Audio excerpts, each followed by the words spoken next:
Oh, hello. Yes, I'm on. Wow. Smooth, very smooth. Okay, I've lost all chat up from here down, but thank you for waiting for me. Oh, I'm sorry for starting a bit late this morning. I've been worried, Mookie MC I think made reference to like, hang on, have a listen.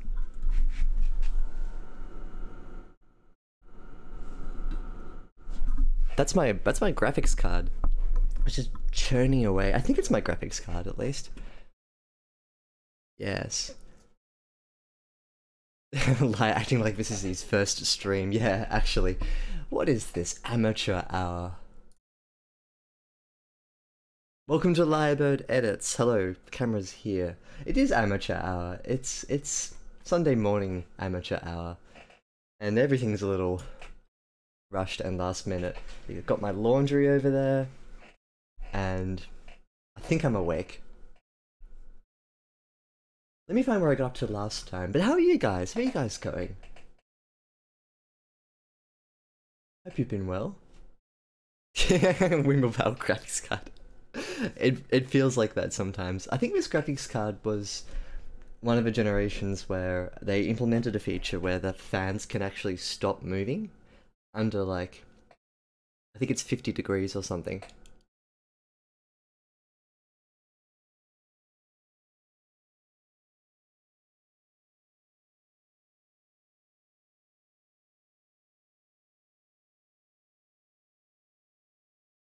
Yeah, but I don't know why it's so loud. Like, once the fans do start. Anyway. So good morning everyone, I think I've seen Mookie, Outrider, Pumpkin Pie, Herring. The gang's all here. I think I missed someone. Anyway. That's how we sell defects. Remove the dust. I probably should, actually. Changes. Just gotta remember where I got up to last time. Changes by... Yeah, which page is this?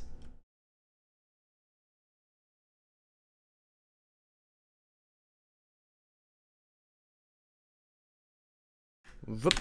Gotta copy that. Find out where it is in the document. There, nice. Good. So I think we're on the same page. Yeah. I have a feeling that the edits have been... Am I in the right version of the document, PumpkinPieAddict? I think I'm up to here. Let me know and I'll immediately start. Group hug. Chapter 4 I think is where we're at. Yep, that's right, chapter 4.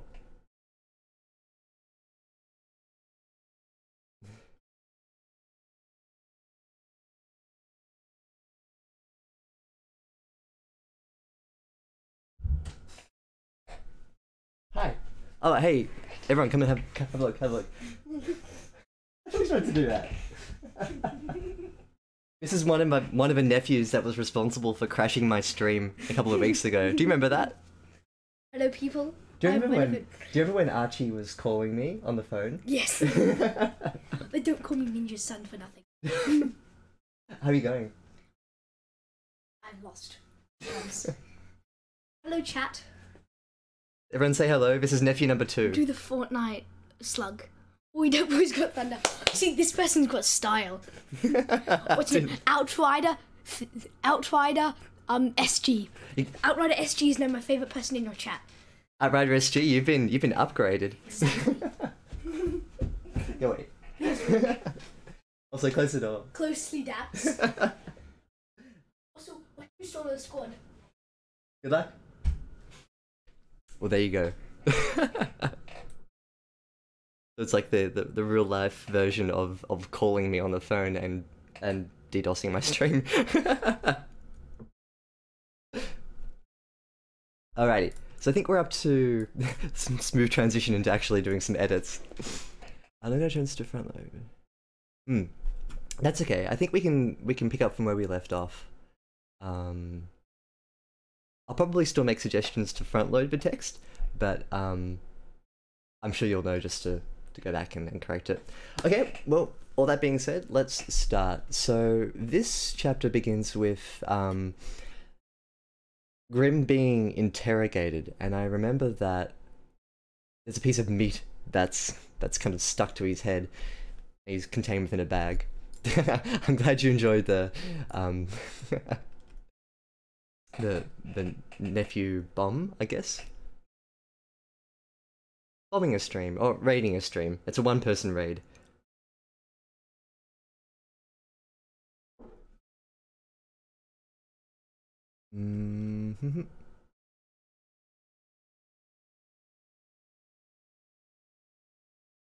So I might actually go back a little bit and get into the flow of the conversation before we take anything that's new that's happened. His nephews to sell merch. Shirts, teacaps.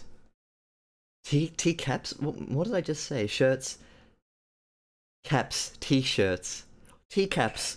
We can start selling teacaps. We need to think of what a teacap is first. And then we can start selling them. Yeah, so Commander Norris cleared his throat watching Grim struggle. You should be free now, well, more free than you were a few hours ago. How do you feel? Grim turned to his side and crawled his way on all fours to the nearest corner. Anything to get away from the light. Anything to be further away from another person. That's good, I like that repetition. He brought his hands closer to his face. Oops. Closer to his face, trying to wipe away the juices of meat.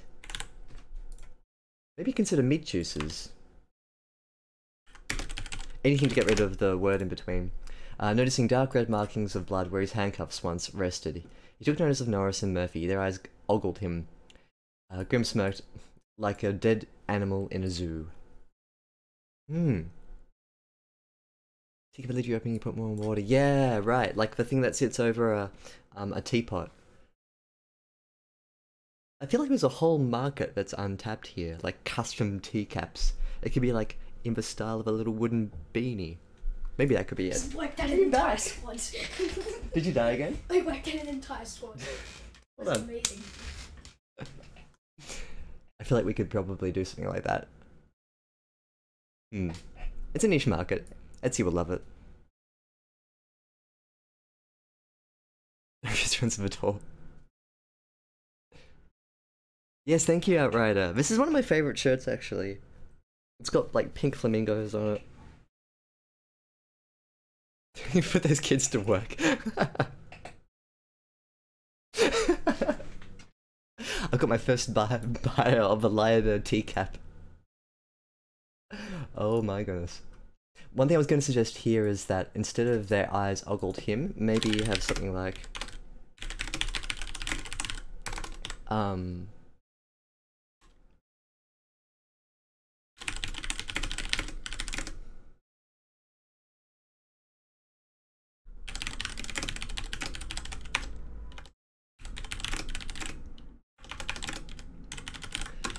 Grim felt their eyes, undress him, unpick him slowly. Now, why I suggest this here instead of their eyes ogled him, which is still active, but it reads a little bit too much like you're telling a detail, whereas this, in having told you the detail, makes it a bit more sort of chunky.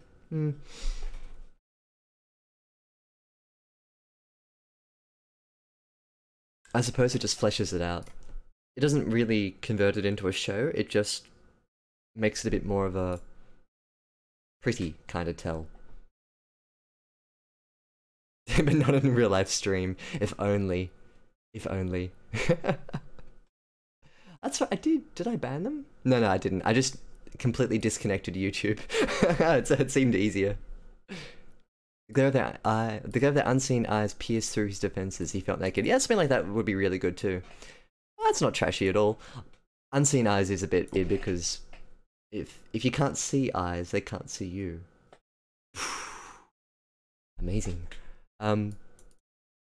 Nice. Thank you, Outrider SG, who is totally not me on another channel, just pretending to give me good advice. Be like, yeah, Outrider SG he's on the ball today, that guy. I still think some people think we're the same person.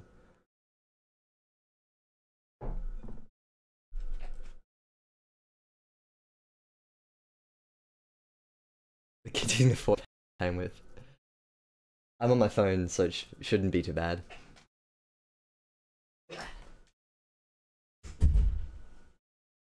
Just close my door too. That gives me like a.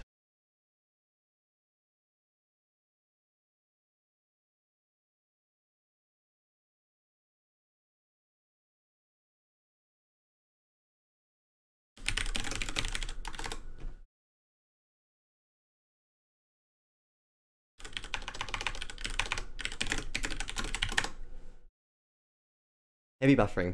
Apologies for that. But yes, I've got the Minions cup here. That's probably why I'm heavy buffering.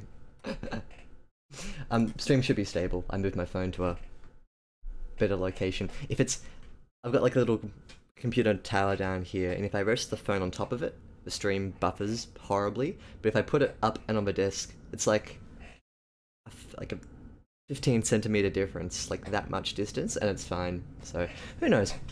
Am I sitting on my phone again?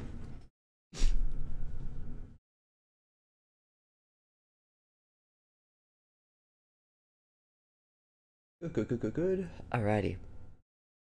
Yeah, so I think it's something to replace that. To Uncle Sam, you were never a dead animal, but talk is cheap, isn't it?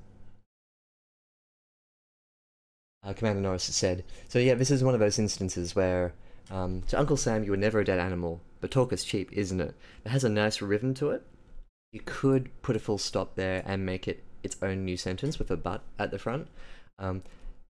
However, regardless of if you want to change that or not, the back-end dialogue tag kind of throws out that it throws out the rhythm. To Uncle Sam, you're never a dead animal, but talk is cheap, isn't it? Commander Norris said. That little extra thing at the end, the fifth part of that phrase, makes the whole thing stumble. So just put it at the front. Or maybe do what Outrider SG has been prone to do recently, which is to have a bit of motion before the dialogue, like Commander Norris.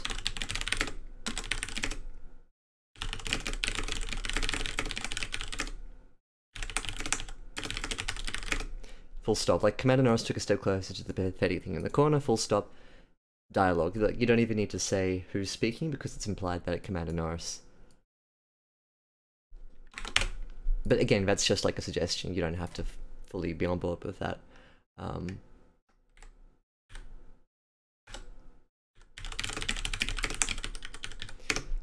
that's just like a bit of placeholder. See if you like that. You don't even have to do that. You could just say Commander Norris smirked. Full stop. Oh, actually, we've had Grim smirking, so we can't have a double smirk. Maybe have something else too.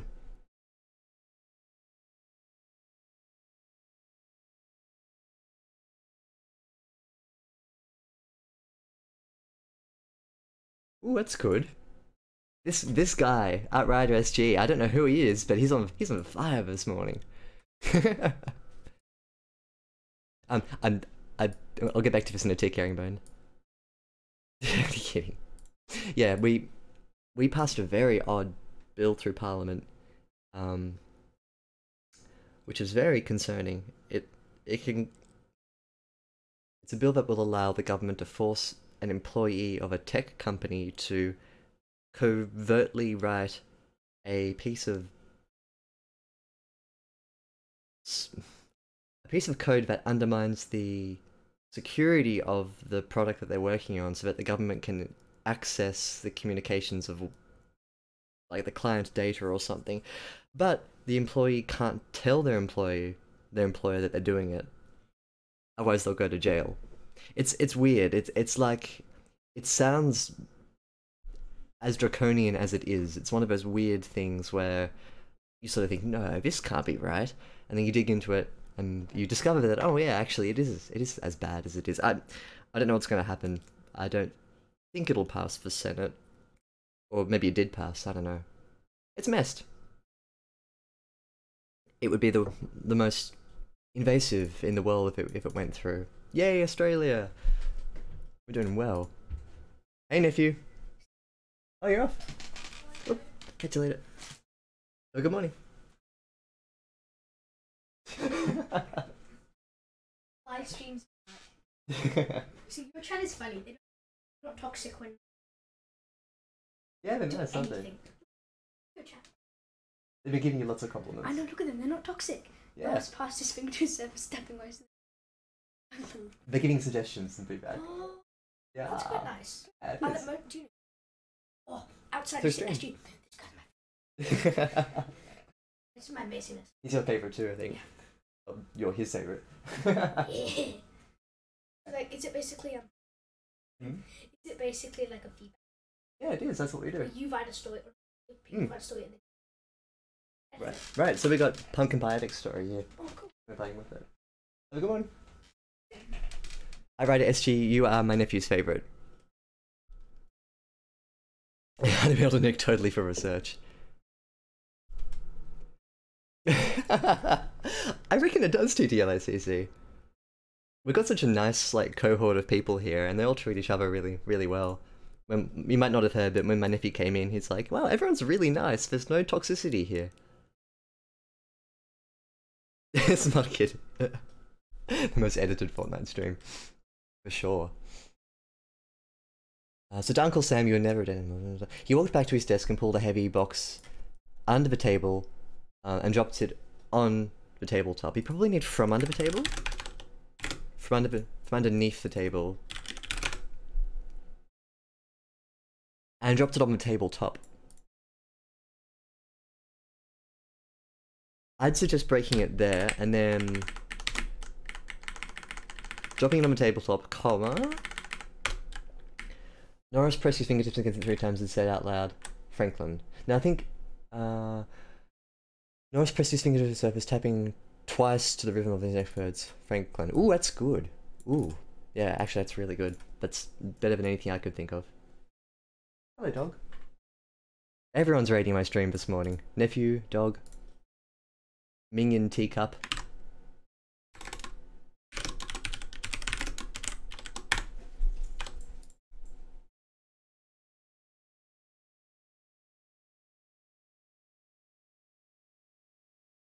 Oh, just going back to Mookie MC's comment, as a writer who does a lot of research on various quote-unquote topics, I would hate for someone to know my internet search history. Yeah, you sort of wonder. My goodness. Yeah, for sure, like, you'd have this weird palette of stuff that you're like, so what were you doing on this day when you were looking at, like, X and Y side by side? Like, how to kill someone with a cucumber, and, like, the volume of cucumber juice you'd need to cause someone's, like, to die of water poisoning or something. It's like, why were you looking this up? It's like, oh, it's for a story? About zombie pickles? Except why is my favorite content on the internet?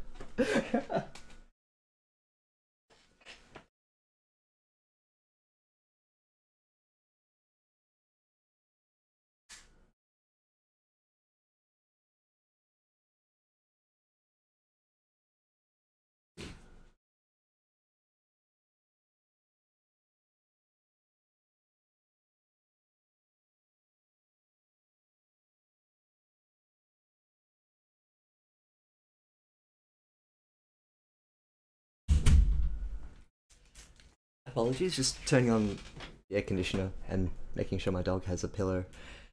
I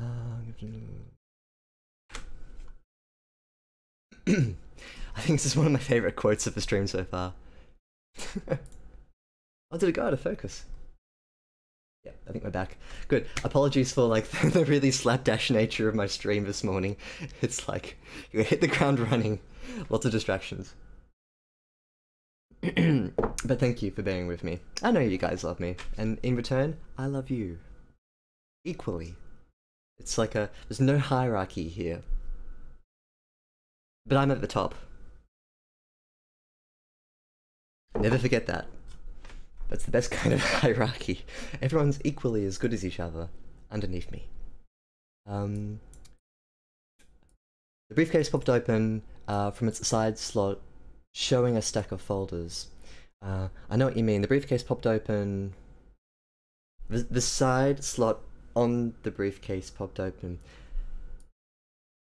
Oh, it popped open from its side slot, comma, showing. And that's not bad. I think I know what you mean, and I can be a bit forgiving with the nature of it. Can you guys think of a better way to phrase this? Like, a slide slot opened to reveal a stack of folders, maybe better. That's kind of what I would go for. Or popped open.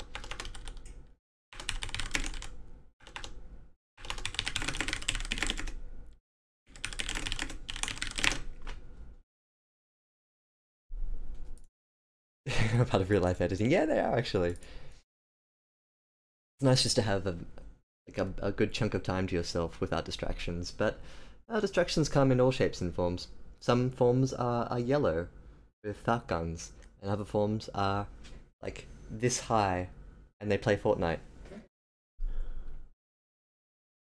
What about the 2 zettabytes of porn over the past 20 years? I'll just research.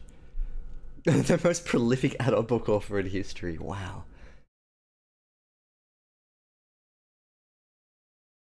Yeah, the idea was that it didn't open from the top. Cool. I think you can get by with saying like a slide slot popped open to reveal a stack of folders, or like a hidden component. Damn it, Outrider SG.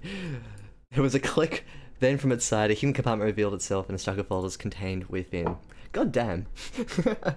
Yeah, that's also good too.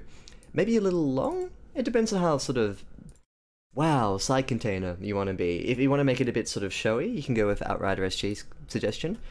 Otherwise, you can make it a bit simple and just be like a side slot popped open. Oh, hey Sayaka, how you doing? Pull up a chair. Stay. You don't have to say hello and vacate. You can mosey on up. Stay right here. Isn't it passive? A side slot popped open? And that's active. Was popped open would be passive, I think. Into my own stuff. That's alright, Psycho. Hope to see you around in the Discord channel? Stream? Channel thing. Yeah, come and say hi to us in Discord. Oh, that's a good idea, yeah, rather than it just clicked. I see what you guys are on about, yeah. Yeah, Pumpkin Pie, I think you've got some good suggestions here. Any of them would be fine to take if you want to make it a bit more showy. Like having the thing pop or click, and then it unfold its open. Yeah. I'll let you decide what you want to do, because I'm on the fence about everything. In a good way, like in a sort of hands-off way. I could give myself a bit of elevation. Commander Norris grabbed an orange folder and thumbed through. Where's hurting? I think you can do full stop. Where's hurting? That's an unusual word. I don't think I'm very familiar with the word thub.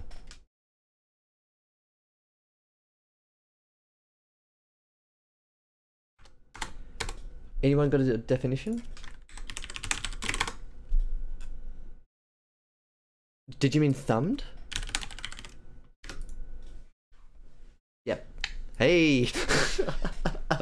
Outrider, you're not helping with the whole is Lyrebird and Outrider the same person, or are they different?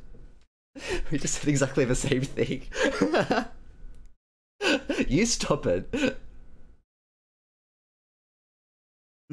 Yeah, isn't it interesting? Just one little letter. That'd make a really nice clip. Easy to tell you where it doesn't. Being dragged through a net on the back of a snowmobile a few miles will do that. In a few trees along the way too. Commander Nora set up the folder. This one's yours. Again, I think you need full stop. But by now, I think this may be actually a good point to start to modulate the voices of the characters. So, Commander Norris held up the folder and grumbled. When it comes to dialogue tags, it's always good to have a sort of back and forth. This is my opinion, but the more you keep repeating a feature or a technique, the more it becomes kind of obvious to your reader. I'm sorry, that was my neck then, not me burping. And so I sort of feel like it's a really good opportunity to, when you're going through an edit like this, have a think about how the narrator places the dialogue tag and whether it's modulating the voice of the character or if it's all body language. So I think in this instance, I would like to have a voice modulator because we haven't had one in a while. That's my understanding, Outrider. Yeah. Or if they're omniscient, they might be a bit hands off omniscient, not like a third person high fantasy kind of omniscient narrator. And so it was that Eldon was about to set off on a great journey. And you don't need to sort of do that kind of old man wizardy kind of third person omniscient voice. But if you give them omniscient presence, then you can still kind of do that on a really scaled down version. Yeah, which is what PPA's done with it, with I suppose a lack of style, which is itself a stylistic choice, and that's totally valid too. In specific stories, you probably want your narrator to kind of get out of the way. I think this is one of those stories where when the action and the dialogue tumbles into itself and it pushes the story forward, you don't really need the narrator to do too much. That being said, though, do you remember in the start of chapter 2?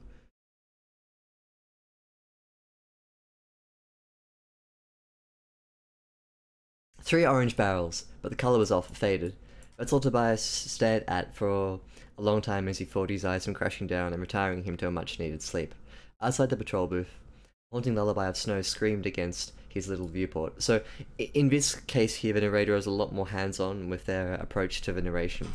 But then when you have the characters coming in, they tend to push forward the narrative. And that's totally valid. It's that kind of switch can be really nice too. I don't know where Eldon's going. I'll have to think about Eldon's brave journey to the 7-Eleven to pick up his $1 slushie. We've got $1 slushies right now in 7-Eleven, and they're like this big, and they're sugar free, which makes me suspicious. Hmm. Hmm. Hmm. Yeah, it's really that's a good thing to do as well. Just to sort of keep your finger on the pulse of how the narration's pushing forward. This one's yours.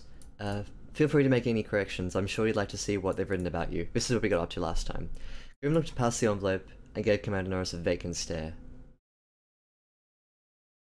As a curative for this operation, see it as a token of my good faith, Commander Norris said.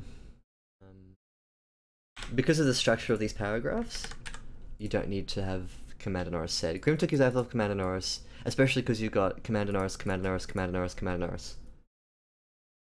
4 times. 1, 2, 3, 4.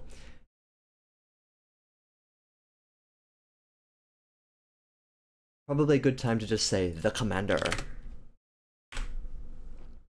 Or even putting Norris in. Just keep an eye on how many times you're repeating the Commander, Commander Norris, etc, etc. Kind of like an annoying voice. That's interesting.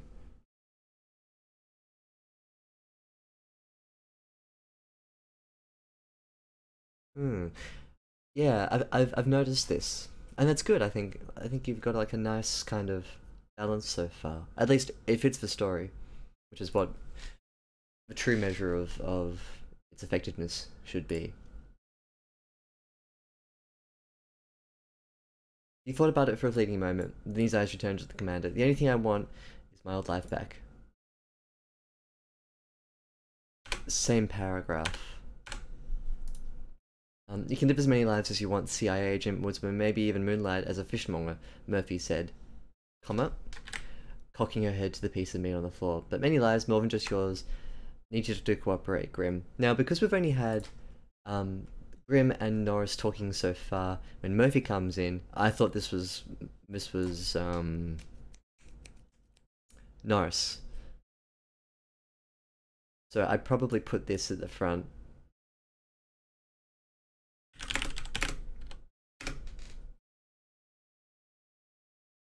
I mean, I'd probably put ellipsis.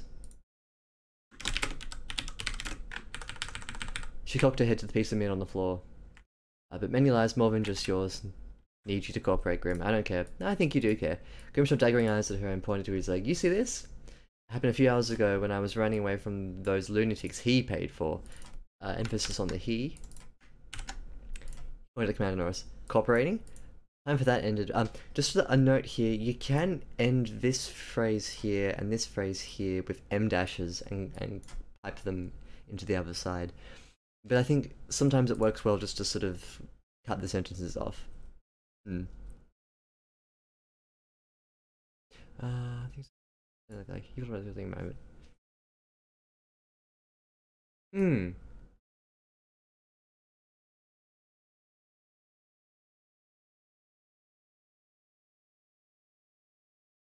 Hmm.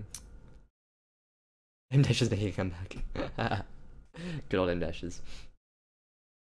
Yeah, I think.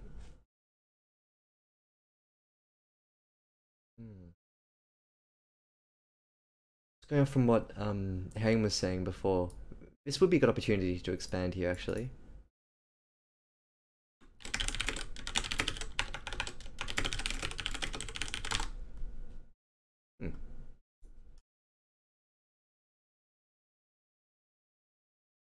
I didn't ask to be woken up in the middle of the night, beaten, and then dropped off in handcuffs. Gripped and daggering eyes at her and pointed to his leg.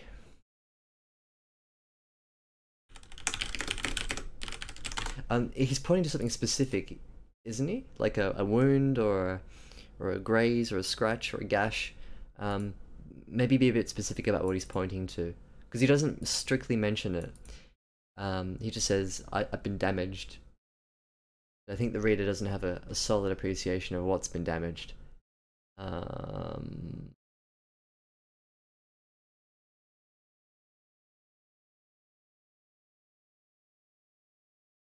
Yeah, I don't think it's mentioned before, and if it is, then I've forgotten it. So maybe in which case you can rehash it. Yeah, 100% Mookie. I'm on board with you here. End dashes for me represent like a cut, and a repiecing at the other side, or if a character is cut off mid sentence, then and someone else comes in with dialogue, really good way to cut that off. Ellipsis, yeah, exactly as you said, it's trailing off, which means that you don't have to trail back in. You can trail back in if you want, though. It's up to you what you do.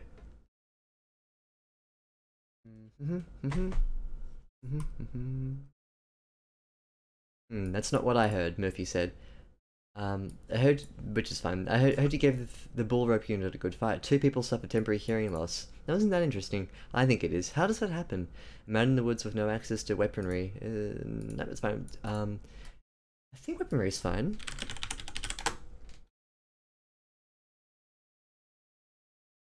Collective weapons, yeah, of course.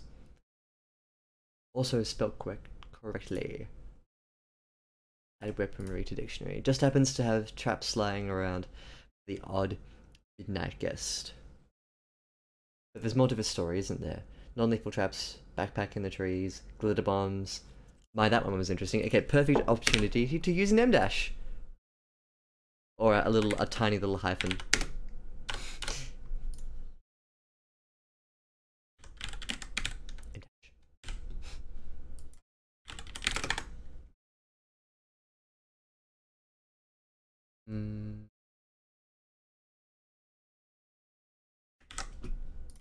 Here it is. There. Mwah. You could have run away earlier. Tell me, were you really retired or just itching to get into your next fight? Oh, excuse me. Just itching to get into your next fight. Interruptions of narrative, for sure.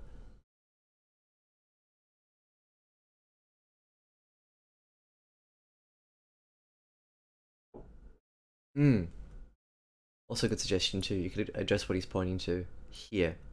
Either way, I think is good.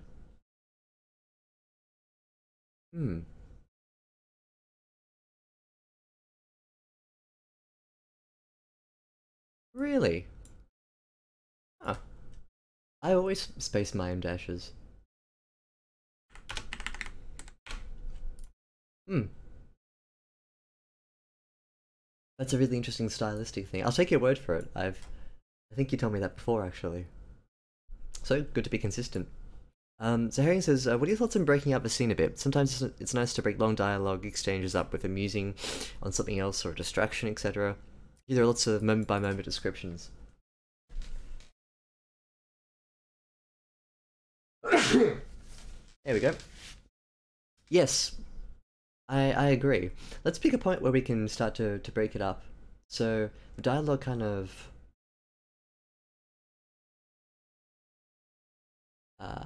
dialogue starts there, comes down to here.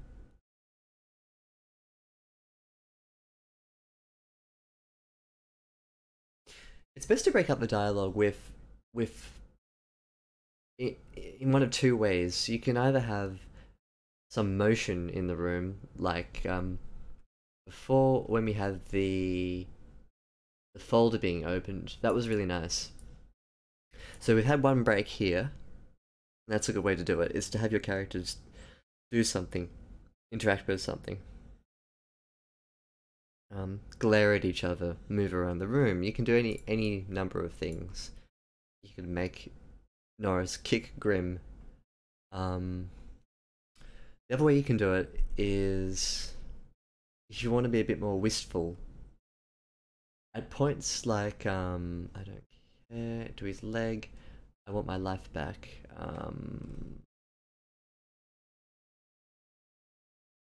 Here. It occurs quite quickly after the last dialogue interjection, but what you could do is you could make the narrator kind of swoop in and spin out the experience of Grim and what he wants, or at least from the perspective of Norris, what Grim might be thinking. So he thought about it for a fleeting moment, and a strange look came across his face, as if for one glorious moment all the pain and suffering that he'd endured had been washed away. He was 1,000 miles away. Then his eyes returned to the commander. The only thing I want back is my old life. So, like, by extending it out, you break up the dialogue chain, which is good. The other thing that you could do is to make it a paragraph's worth of description, like to make them stop and do something, or to make Norris look at the documents and to have a paragraph's worth of description and consequence. So, like, he's looking at a file, he sees all the details. Ah, I remember when that happened. That was really terrible. What's Grim going to do now in response to that? So that's another, like, a third way. You break it up with motion, break it up with like an internal character thought being spun out and externalized, or you have an object being expanded on, like the report, going into detail there. Now that's not an exhaustive list, it's just three things that came to my head. And it's good to break up the dialogue that way. And I think, for the most part, I'm still on board with going through and hearing more and more and more dialogue. But eventually, I think I want it to kind of wrap up to a point and for something to happen. So let's see where it goes. I'll make a bit of a judgment call later on, I think.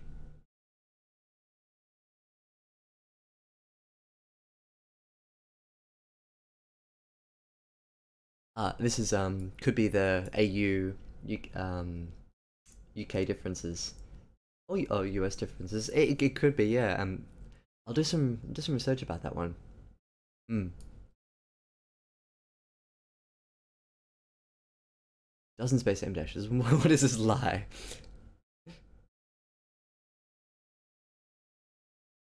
Journalist of the century? Oh, you're teasing.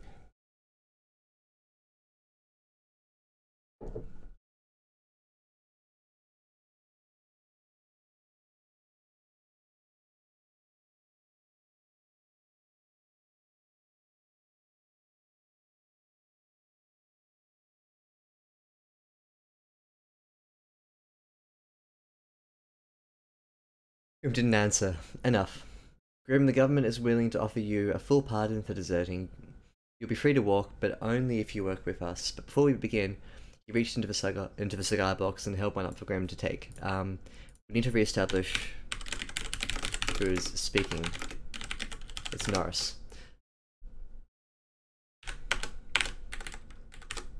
Good, reestablish who's speaking, and after Graham.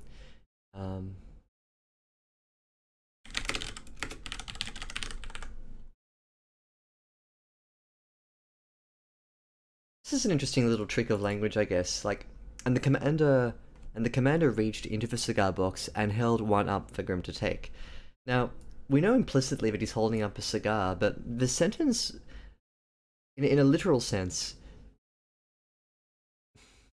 doesn't really give a solid indication of to what he's holding up. Like, we know it's a cigar because you reach into a cigar box and pull out a cigar, right? It's just one of those things where the implication overrides the grammatical meaning of the sentence. The context is king here, so don't worry about changing it, I think. You know, everyone's commented about breaking it up. I have a habit lately of dropping a one-liner about character background like old life back. For reasons he couldn't quite put his finger on, the words reminded Grim of his childhood home, the permafrost had shimmered on the roof of his house, the tree finally constructed in the great elm up back. He longed for those days. That's a nice way to make it personal too. If you want to add some personal detail to how the story's progressing, that'd be a decent way to do it. Maybe not appropriate for the time here in the interrogation? Let PPA decide on that one. Interesting. Herringbone says that he speeds up his reading of the whole thing until it just kind of goes like blah. It falls over itself. I think I like Outrider's suggestion in that it breaks things up with something that's quite emotionally strong. Interestingly, I think this recap helps do something like this. Maybe not with the emotional weight behind it, but in terms of actually breaking out the flow, even though it's dialogue, it was kind of nice. Yeah, that's right. It wasn't an actual suggestion, but just putting forth a notion that things can give you moments of reflection. That's a good one too, actually. Reflection. We'll add that to the list of things that you can do to break up dialogue. Let's keep reading. And I want to get to the point where I feel like it starts to get uncomfortable with the amount of dialogue, because I've noticed that it kind of goes and goes and goes. So we'll see where the point is, at which we need to kind of draw a line beneath it. Sorry, I don't smoke, Grim said, putting his hands up, wincing at the motion. You and her, Christ, what have they gotten myself into? He laughed, putting down the cigar. Everyone's got to have a vice under pressure. What's yours?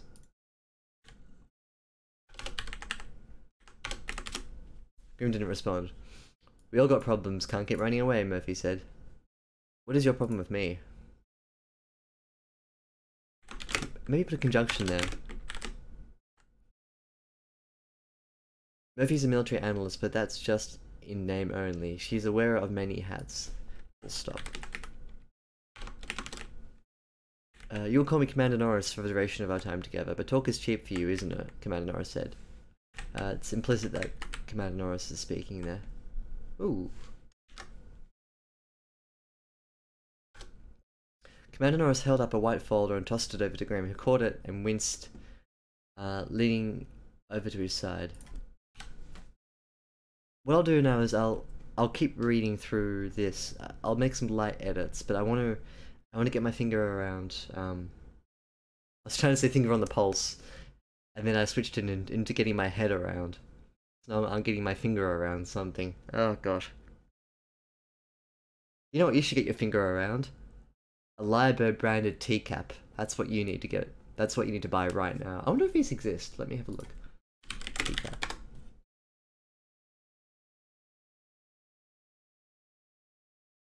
Replacement lid for teapots.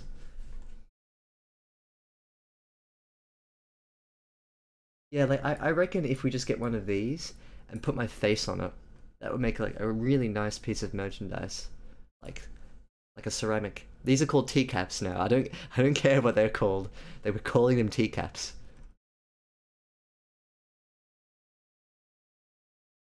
Oh look, stainless steel. Nice. Yeah, this is kind of what I had in mind. Nice cherry blossoms. Nice little floral decal. And my face. Just planted right there. That's what we want. That is a nice teapot. Look at that. Okay, great. So we got the branding done. Um, side. Ah, rough herringbone. Thanks for joining. Thanks for the suggestions. We'll catch you on Discord. Get your finger around the.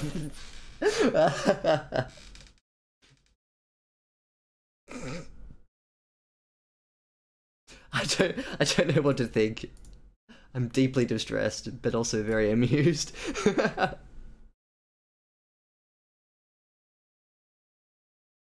Wow. Had to go and make it dirty, didn't you? So Grim read many stamps on the folder. One read top secret and another two stamps which read above top secret. Operation Deadman Switch, Grim read out loud, thumbing through the pages. We've had thumbing before, so maybe had flicking instead, flicking through the pages. A taste of your theatrics, I agree. Take a look. I trust you'll find something to sink your teeth into. I think the commas here are okay. You can have a semicolon there. Grim, so we got thumbed again. Grim, we can put scanned. Scan through multiple semantics. Schematics. Semantics is definition of words. Like this was a semantic point, but semantic isn't the right word to use. Yeah, schematics, not semantics. Of the buildings, of the building, some in Mexico's, some in the Arctic, some in Canada, and one in China. A few designs of masks, labs, and factories, but also a roster of environmental scientists.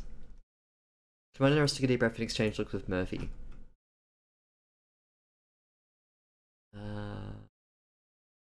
The building.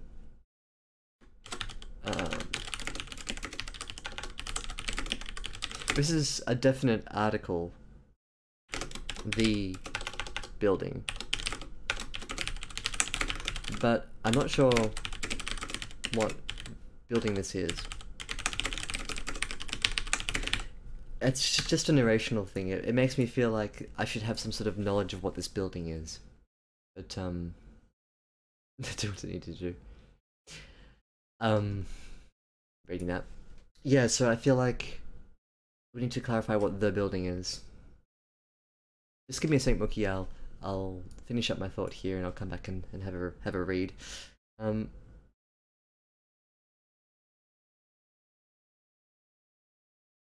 sort of feel like this is slipping a little bit, both in the pace of how the scene is moving forward, and in its purpose too, but also in its focalization.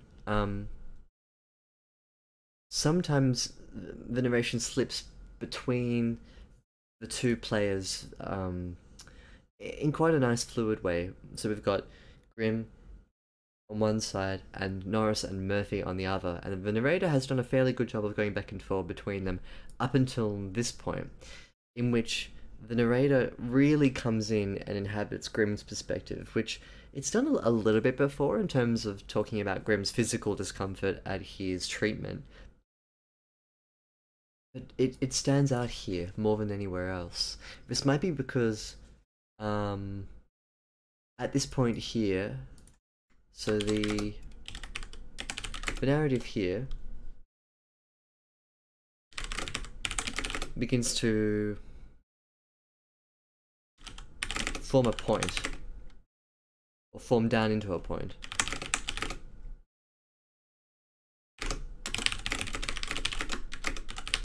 Grim is here for X purpose, so what comes after this should relate mostly to what it is that Grim is actually doing here. I don't actually need to make a comment. Just sort of mental note for myself more than anything else. Here's how long we've spent so far coming up to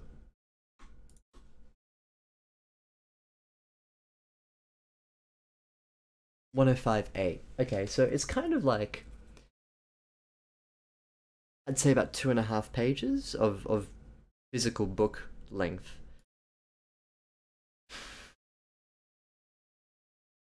What happens from the start of a chapter down here is more or less Grim wakes up in a room.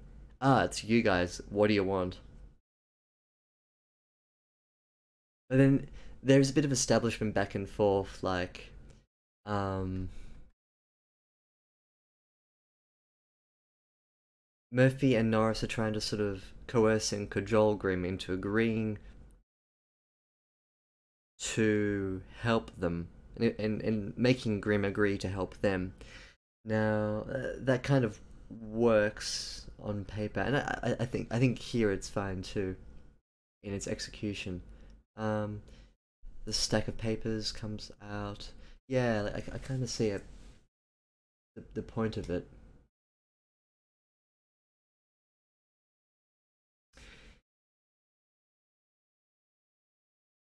The way that it's written is such that the reader doesn't have a foresight motive. What I mean by that is we only know what's going on as Grimm himself discovers it. Whereas if you style it a bit differently, if in chapter 3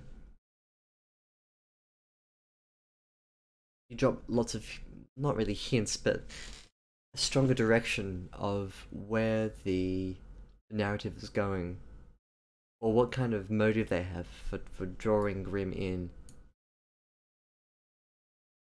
Chapter 3 was a bit more sort of world building and preparative in preparation for this chapter here. I just don't feel like I know in a narrative sense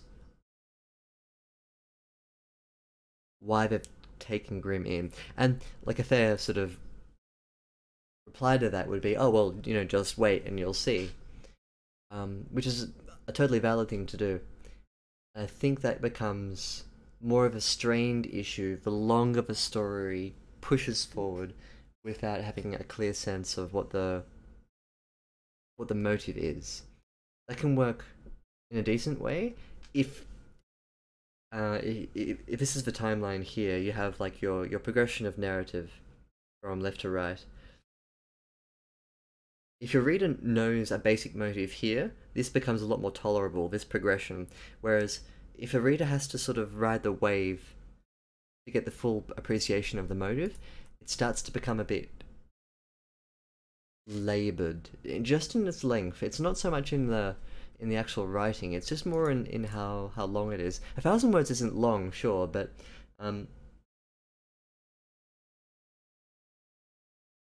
when we come then to this kind of detail, this is why I'm talking about it now.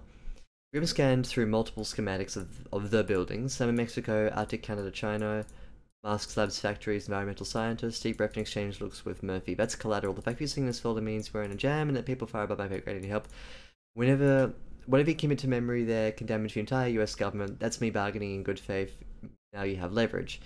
Murphy can fill in any background details about this opportunity basically says any trust between us, all of us.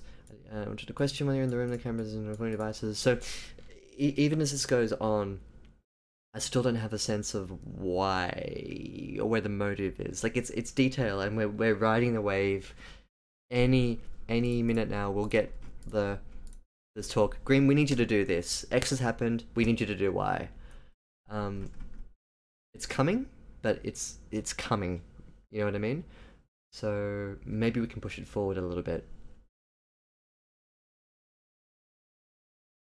In fact, I kind of expect it to come here. Anyway, that's enough about the whole structural thing. I'll leave you to think about that. That was less a suggestion and more just sort of spitballing an idea about my impression, which may not be worth all that much. But it's just the impression that I can give as a first time reader of like the first pass impression. So I think that's kind of useful and valuable, even though it may not strictly be right. It's just an impression. Hmm. Let chat take over that one too, if you want to give an impression of whether the narrative has enough drive. I think that's what I was getting at. Let me go back and read chat. Sorry. So Mookie MC was saying one of the bigger differences between my preferred writing, which is screenplays versus novels, it needs to be a lot of action and movement since it's supposed to be for a motion picture. Large blocks of dialogue are not always good in a script, but when mixed with bits of description, it can work better in a novel or short story, it seems. Hmm. Hmm. We've got like a peanut butter and jelly metaphor. We don't have peanut butter and jelly in Australia. It's jelly is jam in Australia. Jam. We don't have peanut butter and jam. We have peanut butter and jam, just not together. And I know that you don't have it together either. I know that you make it separately, but we don't. We don't do the construction of peanut butter and jelly. Is what I'm getting at. Hmm.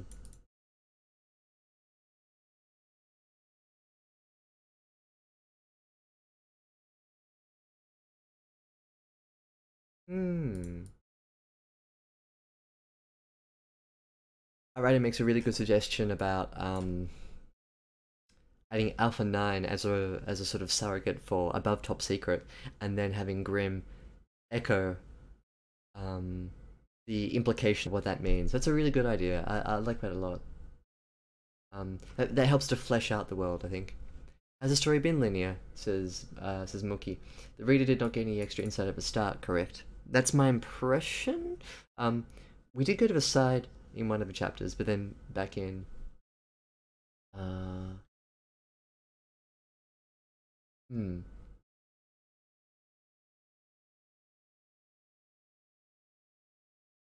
Hmm.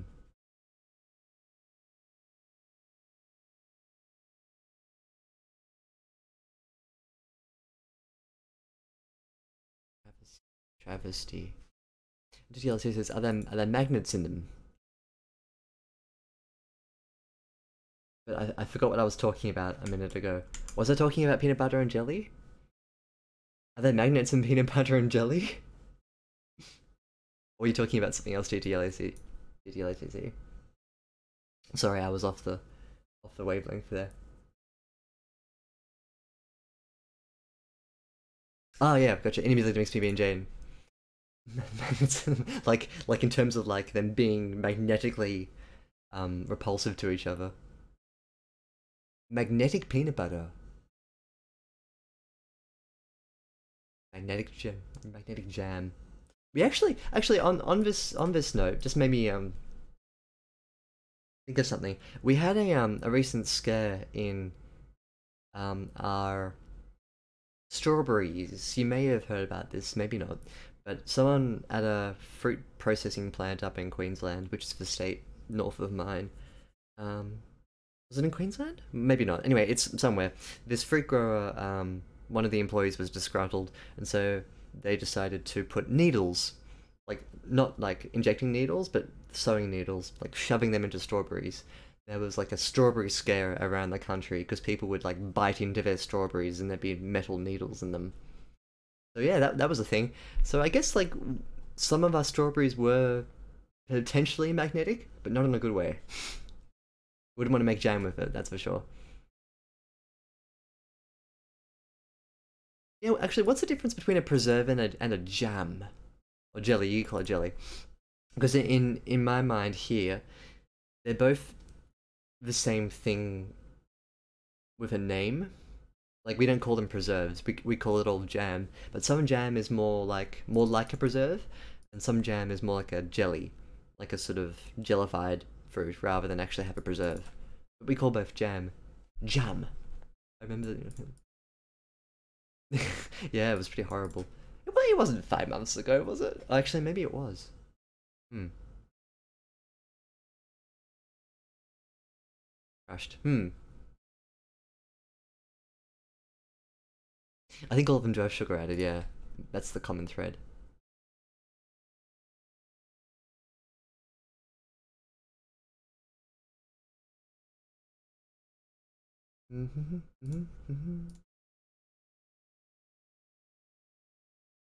Let's push forward. I want to read this again. That's collateral. The fact you're seeing that folder means... What about a pickle? We're in a pickle.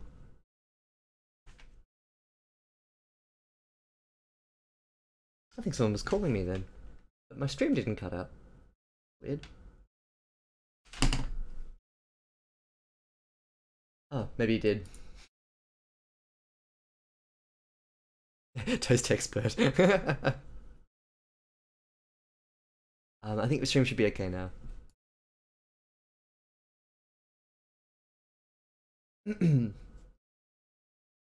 Whatever you commit to memory there can damage the entire US government.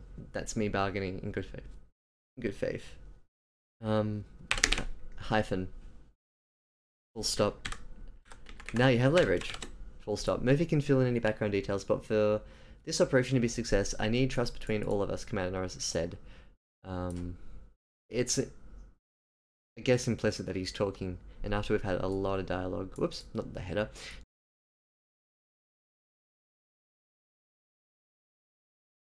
Oh, yep. I'm not streaming. Weird. Am I streaming? OBS says I am.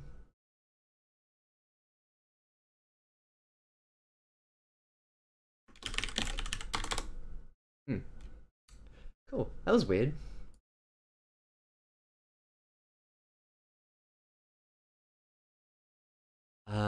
I don't think you missed anything except here. I just got rid of Commander Norris said. All of us, comma, he said, comma, eyeing Murphy. I want to ask you a question while you're in the room, no comma. There's no cameras or recording devices, no games. Just tell me the straight truth on this one. 2 years ago you stopped picking up your call sign. I checked your banking records, even your known aliases. Comma, and you haven't touched your money.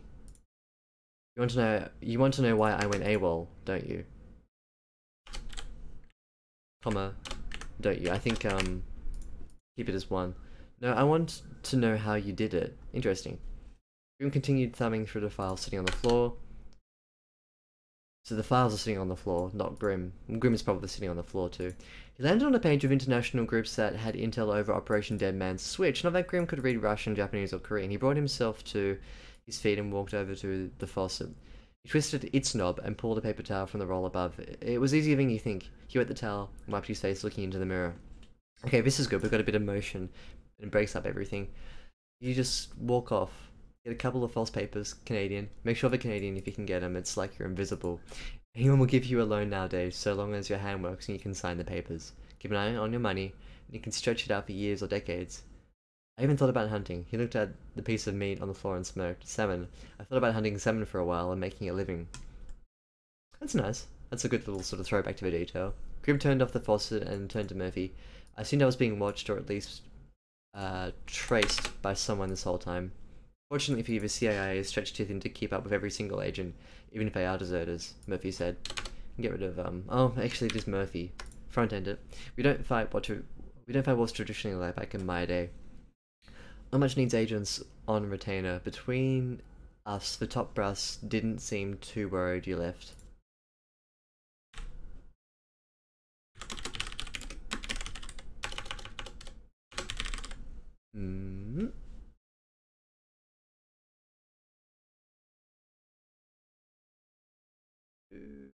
PBA says, I've returned.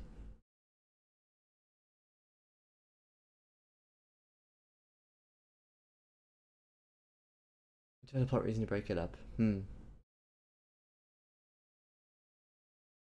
it is. Let's have a think. I recommend going back and having a listen to the part that I think that you missed. I didn't realize you were out of the stream. Because I talked a bit then about I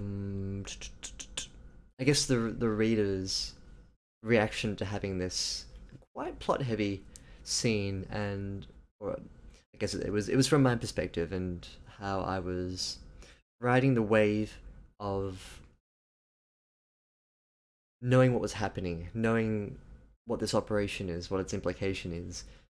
And I guess I can summarize it quickly as I know as much as Grimm at this point, and it might help if at the start of a chapter your reader had a bit more of an appreciation of the architecture of this whole plan, so that they're one step ahead of Grimm, and that would make it a lot easier to digest, so that we're not constantly tiptoeing with Grimm through the possibilities. Um, that's just one suggestion. I think we can think of lots of others too, but that's my impression of this scene so far. Okay, so feedback is good. Cool. Good, good. Glad to know it's welcome.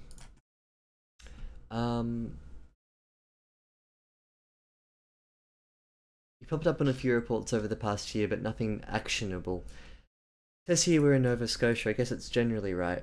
Fishing maybe? Commander Norris asked. I find it hard to believe that's the full truth, Grimm said. It can be filtered down. I get your point, Grimm said, resigning the point. Tell me, why are you so curious about my methods? Everyone's got to have a backup plan, Commander Norris paused and stared at the ceiling. That's full stop there. I probably won't go full Viking, but it's nice to dream. A lot of my money is tied to my pension.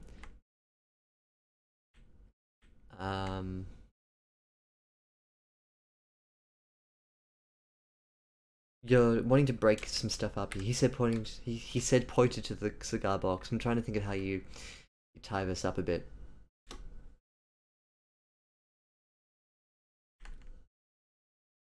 I'd reconfigure this whole thing and be like, yeah,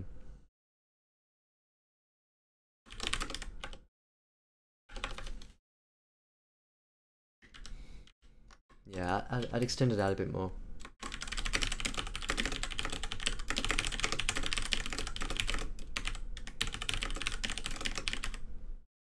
Cubans, I had to find in America. If you got boxes? You're in Fort Knox with riches. Oh,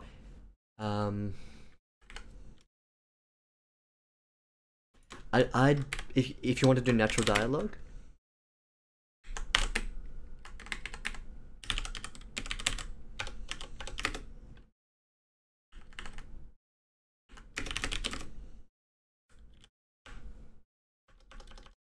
And if you got yourself boxes of the thing, of the stuff, you can think of how to expand it.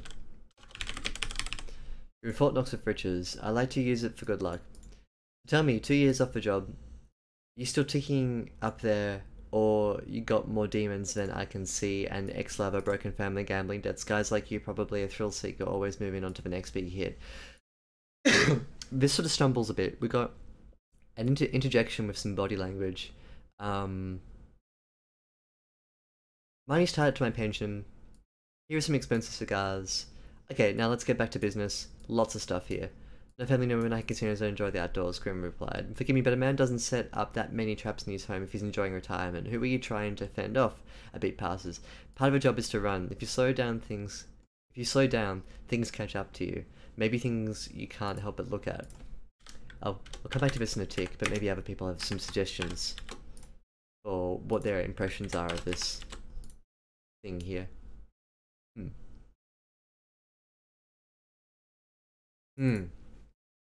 Switch position of no family and no women. I agree. Good suggestion. Because that's kind of like, it expands the circle outwards rather than compressing it inwards. The circle of relations. Good suggestion, DTLATC. I have more to say about this, but I could do the editing line by line, but I feel like I should talk more over it rather than inside of it. I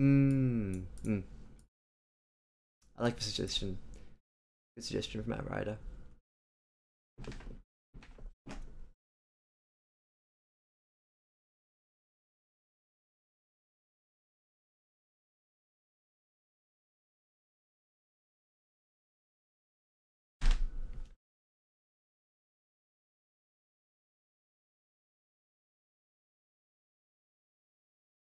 A beat passes. Part of the job is to run. If you slow down, things catch up to you. Maybe things you can't help but look at. Maybe I stopped running and didn't like what I saw and asked myself, why am I running at all? The two stared at each other, not breaking eye contact for a long time. Amanda Norris laughed. I think we're going to get along just fine. I got no miles left in me. I'm just here for my retirement. Don't screw up this operation. Don't screw up this operation. It's a no hyphen. A screw up is a person. Don't screw up this operation is a verbal thing. And I get away with a fat paycheck for life. We never speak again. I want to disappear as much as you do, but we need to do this the right way, he said, leaning back in his chair. Again, the dialogue tags unnecessary, but the break is welcome. That facility in your folder, it's owned by a private contractor studying aquatic life for animals around the world, a real shark tank for marine biologists. It's a private industry business, no real money there for anyone in the government, but overnight, about a dozen scientists lost communication. Okay, here we go. So here's the juice. Is what I'm going to say. Now, up until this point, I'm going to guess it's about 15k to 2,000 words. Just under 2,000. Okay.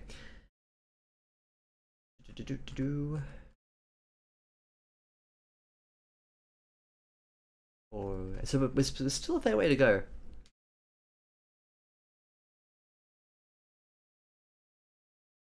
It's British at most trash. No, I think you've got a good base to work with for sure. Let me pull up something. Hang on.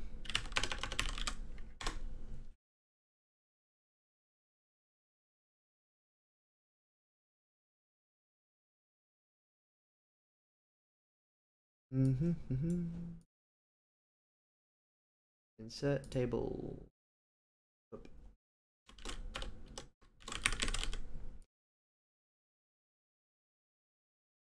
So I just want to make a table over here, and I'll type some stuff in, and I'll show you in a tick.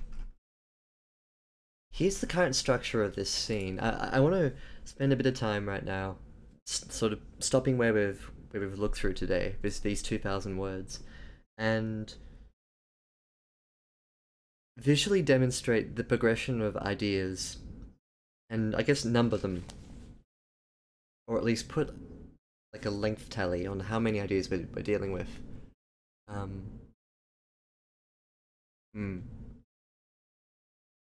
Right, I think Outrider's kind of beating me to the punch here, but I want to demonstrate this rather than just telling PPA to be like, you know, do this.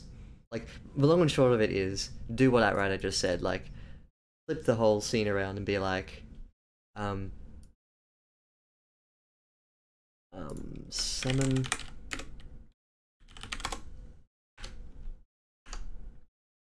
We've got Salmon Hood here,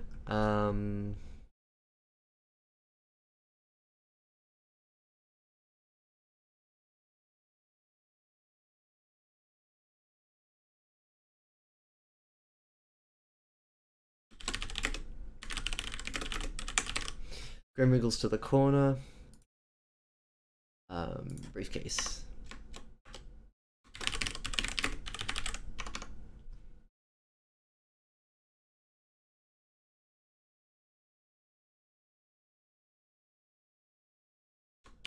Grim's file.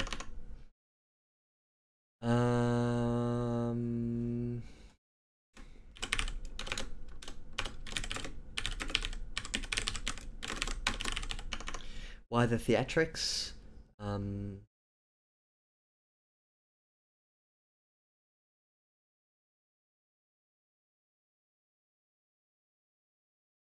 Here we have a I don't smoke.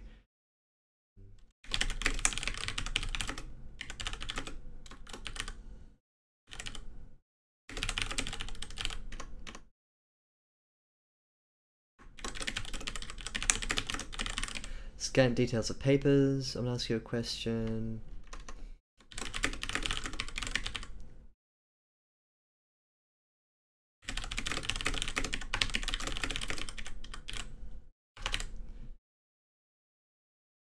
How do you vanish off the face of the earth?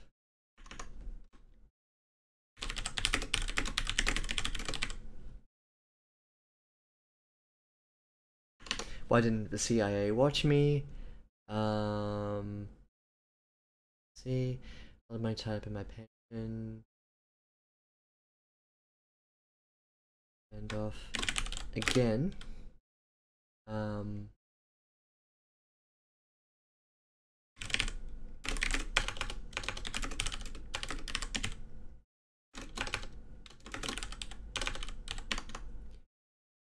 Give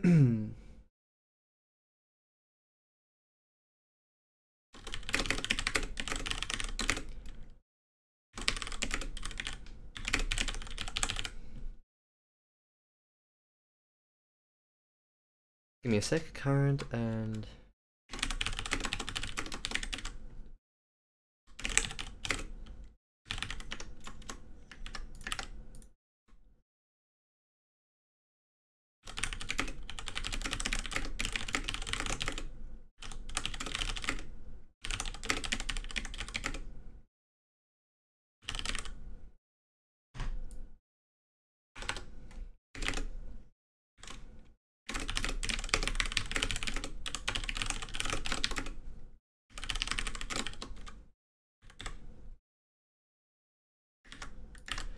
here's kind of what like a typical sort of action movie scene looks like when you have. I mean, we don't really want to sort of do a conversion from an action movie script into a novel. Like one of the beautiful things about writing a novel is that you can afford to be a bit more expansive and in depth in how your scene is constructed and what kind of detail you go into. Here's what currently happens over the course of 2,000 words, and we haven't got to the okay. Here's the deal. Here's kind of what you'd expect an action movie to look like. Like Salmon Hood, the hood comes off. I'm uncomfortable. You wriggle into a corner, and Norris is like, okay, here's the deal. Don't care about anything else. Gonna pull out some papers, slap it down in front of Grimm. As of like X days ago, this happened, and then Grimm replies with sarcasm.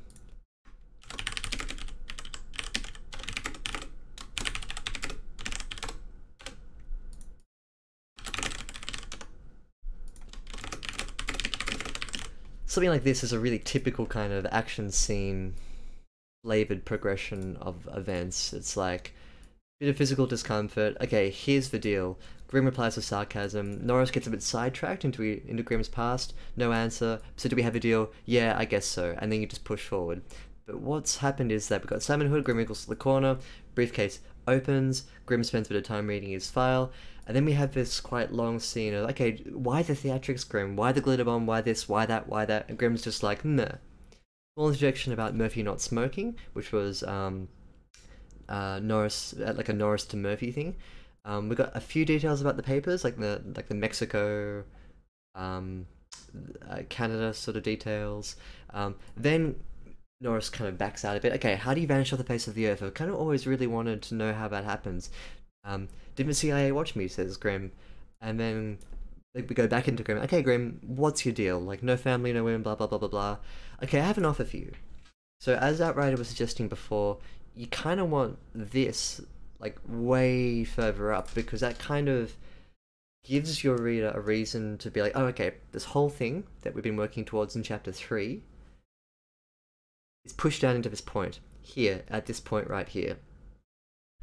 This is actually okay. It's an interesting way to structure it. But I think the reason why it sits uncomfortably with me is personally as someone who's reading your story, is because we've had chapter 3 before it. And chapter 3 sets this up really nicely. So when I dive into chapter 4, I kind of expected like an immediate, quick kind of response, so to speak. Because we've had 3 before it, these 2,000 words worth of micro scenes before the juice, which I've highlighted here as and called it juice. I think you need to push the juice up. Yeah. Oh, sorry. I didn't mean to be really dismissive with them. Yeah. I just I was kind of just mimicking Grimm's like almost blasé response to Norris's offer. I didn't want to suggest that the actual thing itself was meh. It was just Grimm's response. He was saying it. Yeah. Let me go back and read through chat. So sorry if I went off on a huge point there. Yeah, this I think part of the reason why this maybe feels a bit like what it feels like is because of that split that you did. And so because we've got chapter 3 before it, We could split it into chapter 4.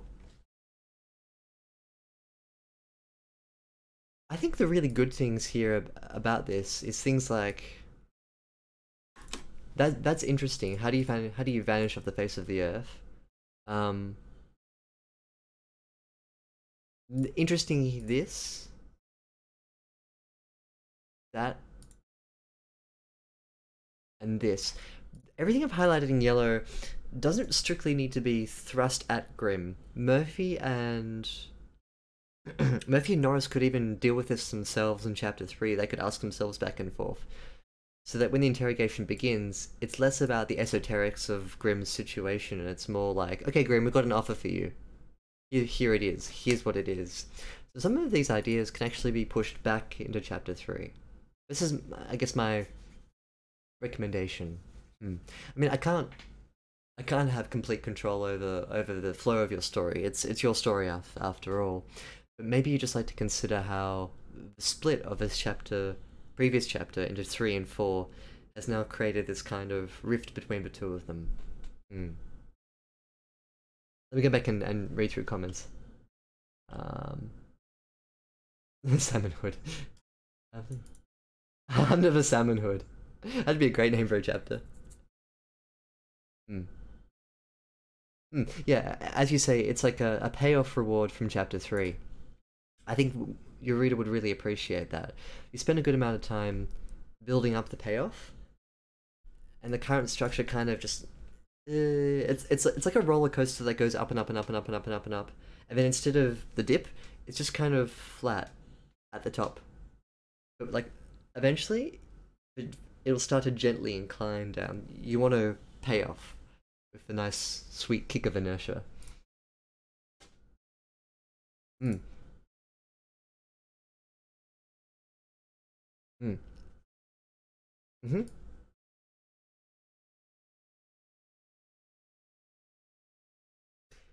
I think these are really good suggestions. You can have the salmon hood come off, Grim wriggle into a corner, and then like Norris slamming the briefcase on the table. Like just make it 1, 2, 3. You kind of got the skeleton of that already. Just make it a bit quicker. So 1, 2, bam, and then as of last week, this facility is gone to shit. We need you to infiltrate it, shoot some bad guys, and like do some cool things. And then Grim, you can let Grim's natural sarcasm and snark kind of ooze through, because I think that like the strongest thing here is that Grimm and Norris have a really interesting kind of back and forward going on. Grimm is aloof, and not annoyingly so. He's actually quite interesting to watch. Um, so you can kind of keep that going through all of this. Yeah. Anyway, I hope that was helpful. Yeah, I like demonstrating why I feel stuff should be moved around. They're quite heavy edits, and I don't ever want to be like, as concise as it is, I could just say, oh, like, this is good, push it up. But I sort of feel like it's good to demonstrate why in some cases, because um, it's not only the case that you have to move stuff around, but you also have to make concessions for how the pace changes and how the flow of a story changes as a result. I think this is a better way to illustrate it. Otherwise, what you'll end up doing is just pushing this up there and then trying to keep all of this in as well. It might be better just to snip it. Oh, nice, good. Yeah, glad. Um, yeah, you should be proud of that. I think Grimm is the sort of, I don't want to say emotional core of the story, but he's one of the more interesting things that happens with his whole setup in the woods, the way he interacts with characters. He is like the kernel of interest in the story. Mm. Mm.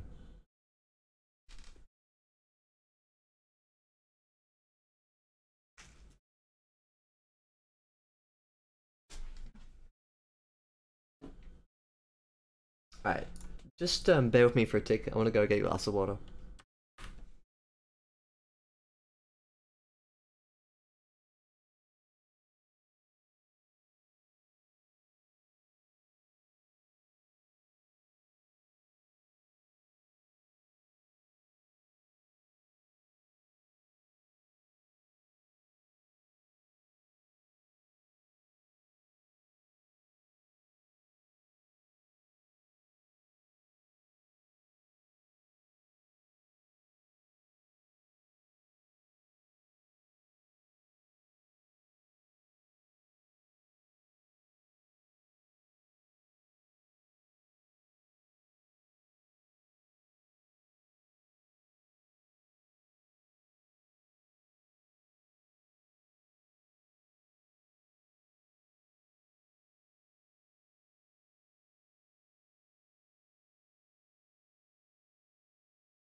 Also, I got a snack too, so it wasn't just water.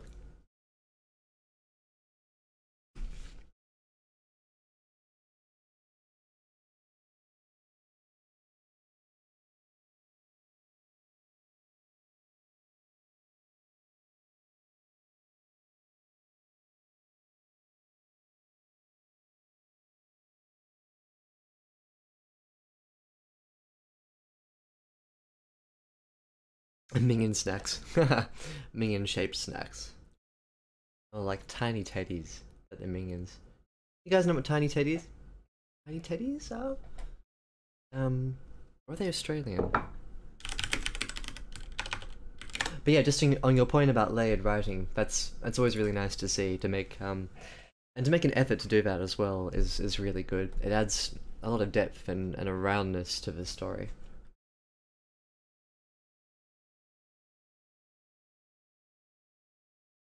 These are tiny teddies. They're like little teddy bear shaped cookies. Oh, tiny teddy cars. That's cool.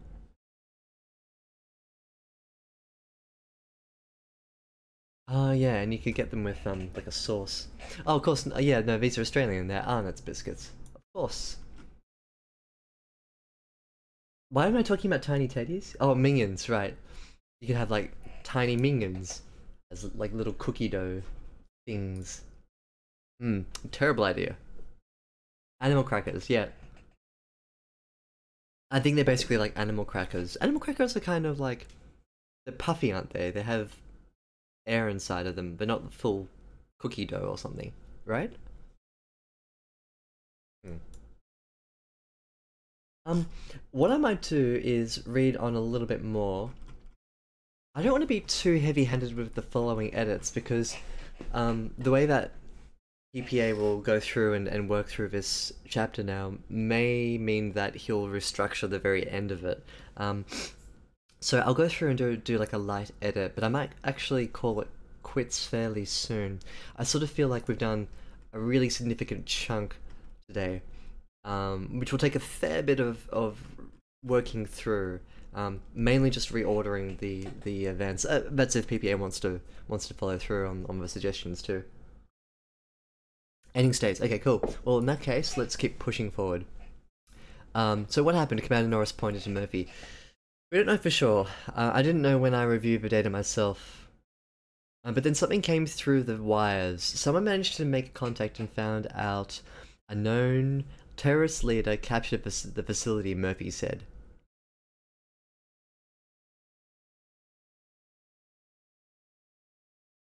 Commander Norris pointed to Murphy.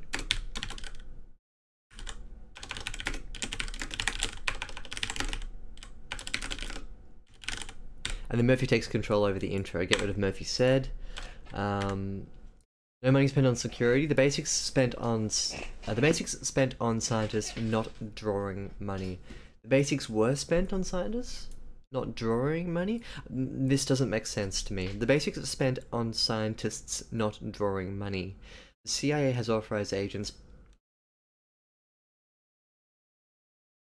The CIA has authorized agents pull out of their operations to assist. Unfortunately, drawing them off operations with minimal impact is a task in and of itself. You just happen to draw the short straw in this time of need, Murphy asked. So how many people turned you all down before you came to little old me? Grim said, laughing. Nami wanted you for your superior talent and skill in this field of operation. Nami wanted you for your superior talent and skill in choose an appropriate place in this sentence to cut and then em-dash it. 7. Commander Norris interrupted. We don't need to massage the truth here. Trust each other, all I ask. Is all I ask? That doesn't really matter, just a small suggestion. You were at the bottom of the barrel, Grim, Commander Norris said. Oops. Now, we've got Commander Norris interrupted. Commander Norris said, get rid of that one. because it's good to have him interrupt, but you don't need to have him say something at the end. Just be wary of repeating the same name twice. Grim look down. Your objectives are... I know what you mean, like, he's using body language to indicate how he feels about it. Hung his head low, or looked down into his chest. Maybe make this a bit more elaborate. Looked away? If you want to keep it short and simple.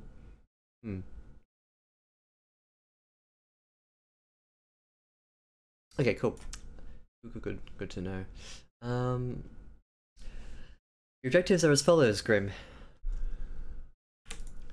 First, we need you to make touchdown on the island. We have an informant on the inside that will guide you along and make your job easier. He makes transmissions not too far from the main base. A lot of heavy lifting has been done to set you up for success. We just need you to pick up the pieces. Next, we need to confirm the existence of chemicals on the base. Then you leave the base and head home for debriefing, Commander Norris said. Commander Norris is talking. Maybe be a bit more specific about chemicals. Oh, what kind of chemicals are you talking about, Grim asked? Maybe assets? Like start with something that's really general? Chemicals is weirdly specifically general, or generally specific. It's a kind of strange catch-all to make use of. So I recommend just putting assets there. The kind that threatens members of Congress if their demands are met within 72 hours. We don't know if they're actionable, which is where you would come into the picture. Specifically general.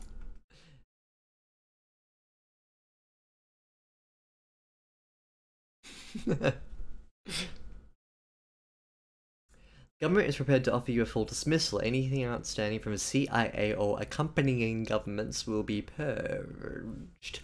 Government bodies? Clean break, a fresh start. You can spend the rest of your days fishing. If nothing else, their threats might become public. The leader is Julia. Why have we gone to a new paragraph? If nothing else, their threats might become public. Their leader is Julia. She's been popping up and doing minor hits around Africa, according to the intel. She made waves a few years back, calling out the then Secretary of State for his resignation. Or, should I say, President nowadays?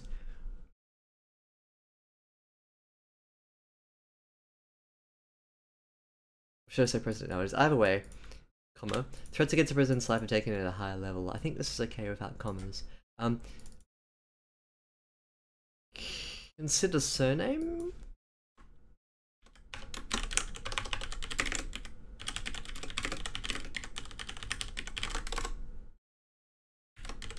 Blythe.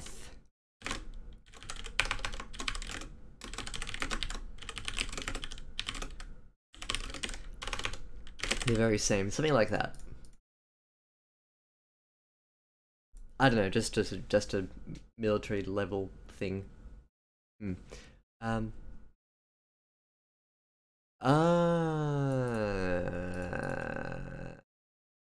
see. I like Julia Blythe.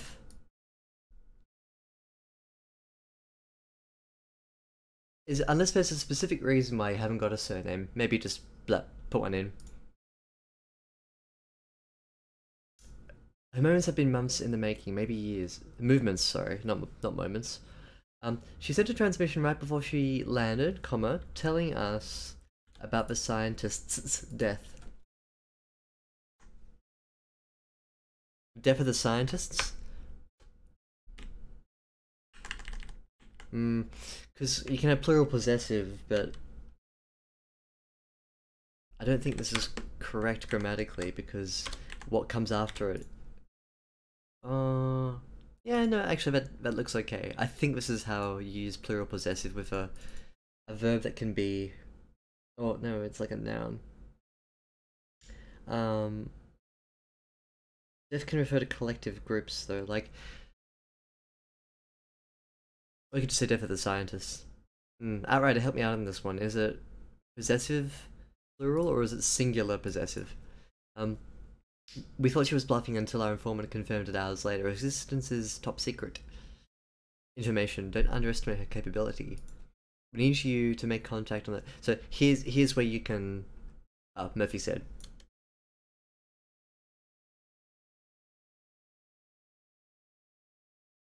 Of course, I've had to answer a question. Yes, I'm putting the burden of proof elsewhere.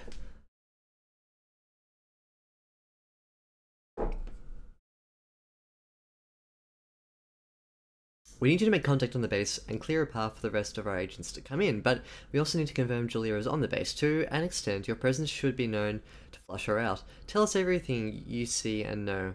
The more you tell us, the easier it will be for the cleanup crew to knock out this operation. Grim returned to the file and flipped around. The page was around?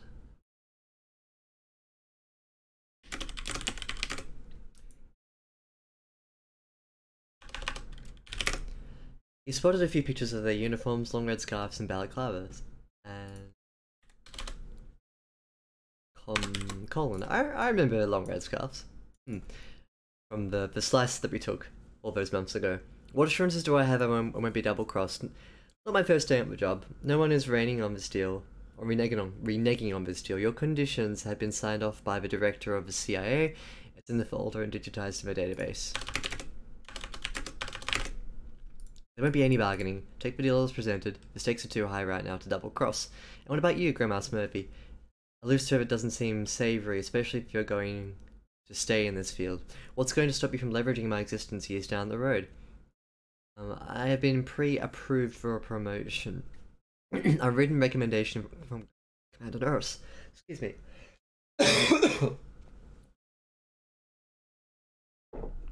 It's already on the desk of our supervisors, awaiting completion of this mission.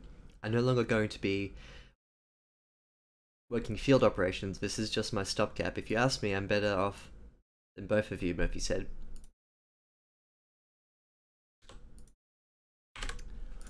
So clean slate, and all I gotta do is go into the building and scope out a few things. Just a few things, no tricks. You don't have to engage any enemies, mark a path.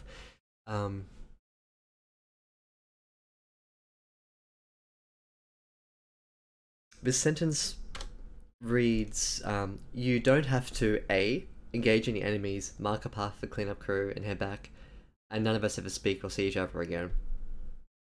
Excuse me. Because of a negative in the subject, 1, 2, and 3 are all negatives, but you actually mean,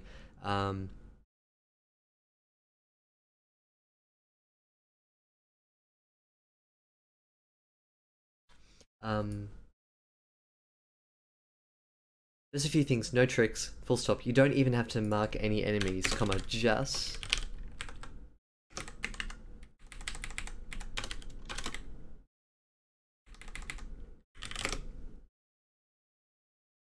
Yep, just mark... Hey, nice. Very good. I think we have the same thought at the same time. Took me out of it, Commander Norris smirked. The temperatures are not humane. I'll manage. It's Arctic weather, so you'll have to deal with the snow and freezing temperatures.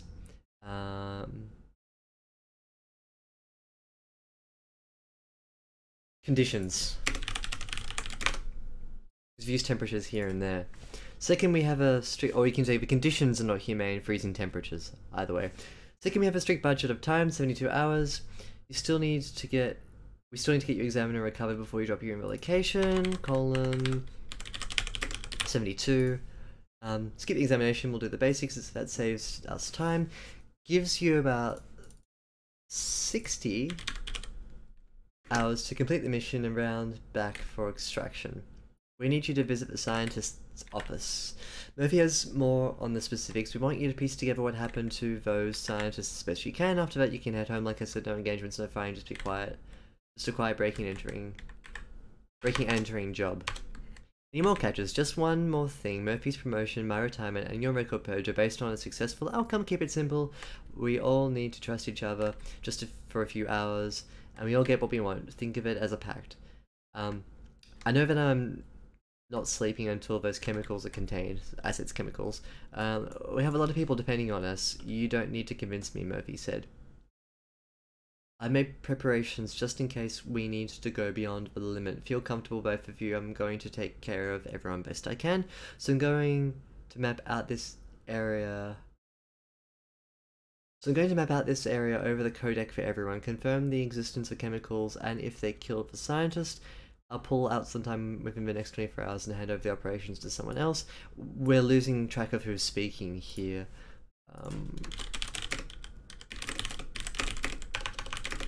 Also not sure what the codec... I know what the codec is, but like, what relation does it have in the room? Is it on the table? Is it in someone's hand? That's a deal Commander Norris said, turning his back for another cigar. A simple recon job. How many cigars has he gone through? Like 3 so far. A simple recon job, the commander replied. Stuff will kill you, you know, he said, putting out a ring of smoke. Puff, he said, combat puffing out a ring of smoke. Okay. Some of the detail at the end here feels like a little redundant. Like, I'd be happy just with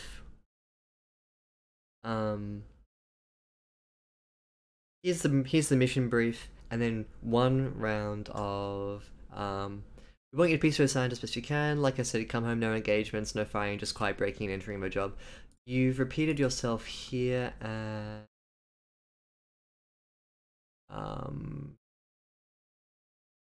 once up here. Here. So this detail in orange, both here and here, is basically the same thing. You can cut out one of them. The temperatures are inhumane, yeah, but that's fine to leave in. I sort of feel like the more condensed that you make the mission brief, the better. You don't strictly need to devolve all of the details that would take place in an actual conversation. You can be a bit more sort of narratively smart about it. Just because it's a story, and just because we're peering in on the inner workings of this deal, it doesn't strictly mean that we need to have every event back to back. We can cut out some of the loose ends. You can even get rid of the temperatures, and just make it temperatures are not humane. I'll manage. Sure, we'll need to examine you, skip the basics, that saves us time. You can make it a little more condensed.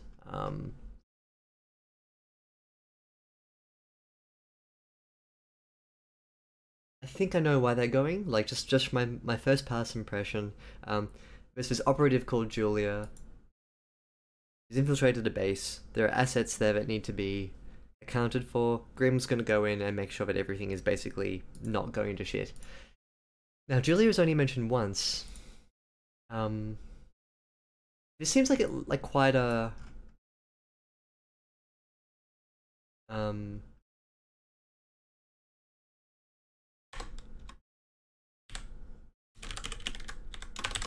Julia. What if Grimm encounters Julia? That seems to be quite an important detail. Like, what's happened to Julia? If she's still there, did she infiltrate? Did she go out? This is the crux of the operation, but it's never really mentioned again. So I think just make a mention of Julia once more.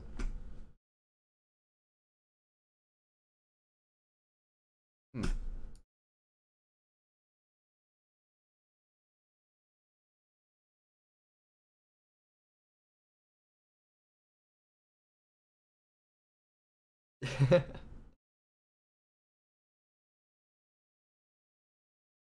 Oh, sorry, Outrider. The possessive I wanted feedback on was scientist's death. Scientist's death. Or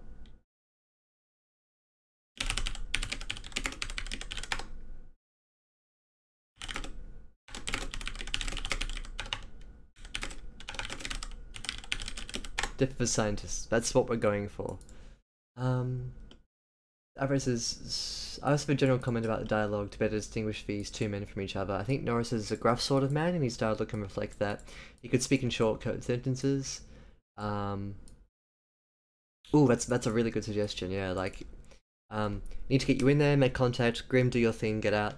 That's a really nice differentiation point between the 2 characters. Grimm's sarcasm naturally lends himself to shorter sentences. So maybe we can think of a way to have Norris and Grimm speak a bit differently. I think it is scientist's death with the possessive at the end, yeah. And I think it also depends on what comes after it as well. But I have a feeling it's scientist's death with the apostrophe at the end. Cool. All right, I think that's it for today. I'll make do with. Am I opening up my sequel? I am. Oh gosh. Go away, my sequel. There we go. What am I doing? If you want a copy of this, just let me know. Because it's saved. Good. Yeah, otherwise I think we are done for today. I think we've got a good sort of notion of how this whole chapter can be kind of reconfigured to make it smoother and more flowy. But this was good to work with, because sometimes when you're going through an edit and you do the line by line stuff and you think to yourself, you can feel that something is sort of pushing back against you, and the more you read it, the more you come to an understanding of, oh, I know what it is. It's the structure that needs a bit of work. So when I was younger, I used to differentiate the kind of edits that I do into like, okay, now I'm going to work on the structure, now I'm going to work on the spelling. But I find that if you just sort of go in with a clear mind, you'll see problems as they arise, and that's a good way to sort of do it organically with Carbon. If you for the next week, I can have something ready. Ooh, Outrider. Tempting. Yeah, actually, I do need something for next week, so send it over. And we can always do the caveat of if you have something else, we can always kick Sean off. Of course. A liar head is liar 2.0. I did my story recently, didn't I? Yeah, I think I did one of my stories recently. Anyway, thanks for joining me, guys. Thank you for making my Sunday morning just lovely. And I'm glad you got to meet my nephew too. Good. Tutorial chapter 3. Ooh. Which is not just dubbing the original. Oh, interesting. Wow, that's quite a brutal edit. Oh, you switched person as well. That's crazy. It's just it sounds like a completely different story then. Nice. Where's second nephew? Nephew number 1 and 3. I don't know where they are actually today. That was nephew number 2. I don't know where they are. Why we only have one here? I'll have to get them on stream next time too. Alright, have a good Sunday, guys, or a good Saturday night, and we'll catch you next week.